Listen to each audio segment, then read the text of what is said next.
ఈరోజు ముద్రగడ పద్మనాభం గారు మన మధ్య లేరు. కానీ ఆయన జీవితం మొత్తం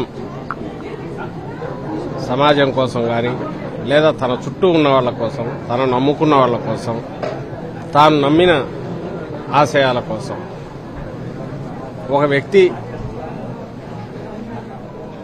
ఎంత నిబద్ధతతో జీవితాన్ని అంకితం చేసి నడవగలరు, ఒక వ్యక్తికి, ఒక మనిషికి ఎంతవరకు అది సాధ్యమనేది చూస్తే ఆ ఎక్స్ట్రీమ్ దీంట్లో పద్మనాభం గారి జీవితం కనిపిస్తుంది. అది ఆదర్శప్రాయమైంది, స్ఫూర్తిదాయకమైంది. చాలాసార్లు అందరం అది ఫాలో కాగలమని కూడా అనిపించదు. అది కొంతమందికి మాత్రమే సాధ్యమవుతుంది. మహనీయులు, మనుషుల్లో మనీషులు అంటాం, గొప్పవాళ్ళు. అలాంటి వాళ్ళల్లో ముద్రగడ గారు ఒకరు. పదవులు కానీ, రాజకీయంగా ఏదో ఉన్నత స్థాయికి పోవాలని కానీ అవి ఏవి అదొక కెరీర్గా ఈ రోజుల్లో చూసినట్టు చూడడం కానీ అవేవి ఆయన చూడలేదు. చాలాసార్లు మొండి పట్టుదలగా అనిపించవచ్చు. కానీ ఆ నిబద్ధత ఆఖరి వరకు మృత్యువుతో పోరాడుతున్నప్పుడు కూడా అది కనిపించడం దగ్గరగా చూశాం. ఆయనతో సాన్నిహిత్యం తక్కువ నాకు, కానీ చూసిన కొద్దిసార్లు. తరువాత 2024లో ఆయన మా పార్టీలో వైఎస్ఆర్ కాంగ్రెస్ పార్టీలోకి వచ్చినప్పటి నుంచి కూడా చూస్తే ఏమీ లేదు. ఒక్క జగన్మోహన్ రెడ్డి గారి ఆశయాలు నచ్చాయి నాకు. ఆయన చేతుల్లో రాష్ట్రం బాగుంటుంది, ఆయన చేతుల్లో ప్రజలందరి జీవితాలు బాగుంటాయి, పేదల జీవితాలు బాగుంటాయి, వెనుకబడ్డ వారి జీవితాలు మెరుగుపడతాయి అని బలంగా నమ్మాను.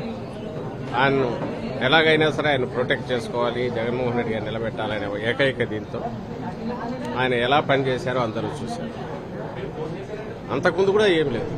కాపు ఉద్యమం మొదలైంది. కాపు ఉద్యమంతో మొదలుపెట్టిన తర్వాత ఆయన జీవితం మధ్యలో కాపునాడు కానీ, ఆ తర్వాత ఆ ఉద్యమంతో సాధించాలనుకున్న లక్ష్యాలు కూడా ఆయన ఎప్పుడు అడుగు ముందుకు వేసినా కూడా, ఎప్పుడు అడుగు వేసినా ఆయన వెంబడి వేలాది మంది తరలి వచ్చేవాళ్ళు.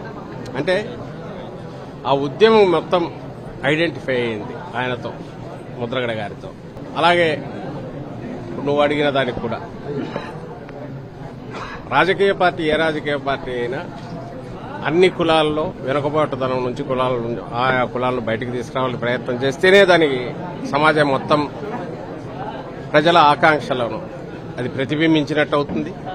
అందులో వైఎస్ఆర్ కాంగ్రెస్ పార్టీ ఎప్పుడూ ముందుంటుంది. జగన్మోహన్ రెడ్డి గారు తన రాజకీయ ప్రస్థానం మొదలుపెట్టినప్పటి నుంచి, పార్టీ ఏర్పాటు చేసినప్పటి నుంచి దానికోసమే పనిచేస్తున్నారు.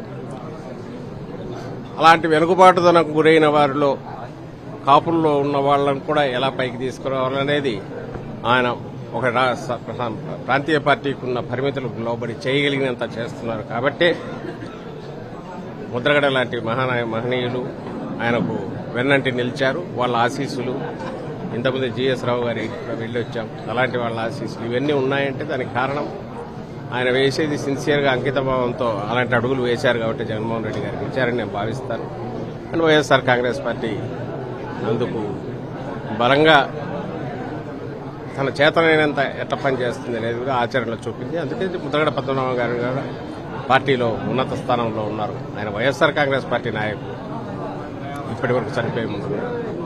ఆయన ఇవన్నీ తాను ఈ జీవితంలో ఏదైతే విశ్వసించారో ఆ లక్ష్యాలు చేరుకోవడానికి వైఎస్ఆర్ కాంగ్రెస్ పార్టీ ద్వారా సాధ్యమవుతుంది అనుకున్నారు. కాబట్టి జగన్మోహన్ రెడ్డి గారు అండగా నిలిచారు. రాజకీయాలకు అతీతంగా, వాటికి సంబంధించి కాకుండా ఆయన అన్ని పార్టీల వాళ్లకు, అందరి దీనిలకు అతీతంగా ఒక రకంగా కాపు ఉద్యమం నిర్మించడంలో కూడా పేద ప్రజల సంక్షేమం అనేది ఆయన ముద్రగడ బలంగా నమ్మారు. కాబట్టి లేదా వెనకబాటుతనం నుంచి పేదలు బయటకు తీసుకురావాలనుకుంటున్నారు. కాబట్టి ఆయన అంతకాలం దాన్ని చేయగలిగారు. ఆ లక్ష్యం ఇప్పుడు ఉంటుంది. ఆ లక్ష్యం సాధనకు పనిచేసే వాళ్ళందరికీ ఆయన స్ఫూర్తిదాయకంగా ఉంటాడు.